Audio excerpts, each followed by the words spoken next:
So let's work this one out, right? I told you something about, you don't have to believe me when I told you humans become what they learn.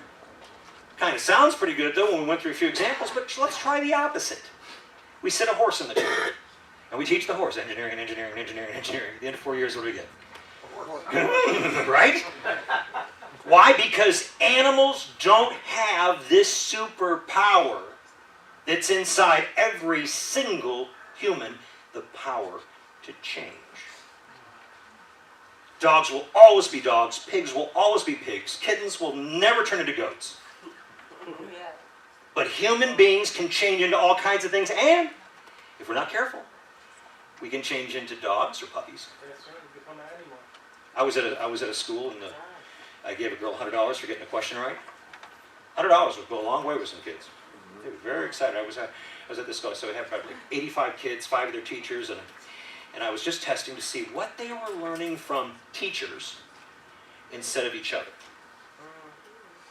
So I was at one elementary school where 85% of the kids could give me 5 songs and who sang them.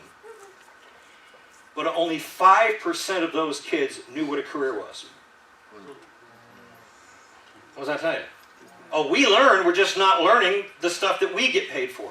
We're learning to buy their music. We're learning to keep paying. And we got to learn to be like them, not pay them. And you have to pay in the beginning to be their teacher. But as we talked about money, look, if you become what you learn and you want to be rich, how are you going to be rich if you hate the only people who can teach you how? Right? If we keep learning about money from poor people, we keep hanging out with broke-ass people. Oh, excuse me, did I say out loud? But right? But there are progressions to this, right? Right? There's broke, there's poor, there's po, right? Where the final O-R is silent. Po, that's really bad. Whew. That becomes that's a literacy problem too, right? Man, right? So, but you see that rationally, 7%, we get it. We've got to do our own work and dig up the emotions that are tied to the beliefs. Who taught me that? So let's what we're doing.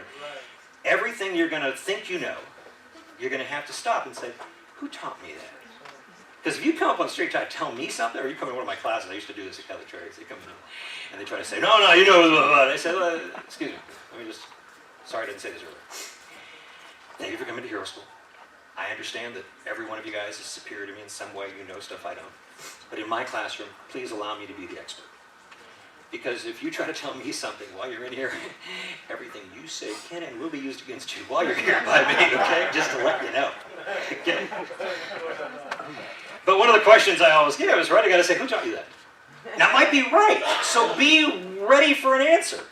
But one of the best things you can do is ask yourself, were they an expert, or was it just a friend?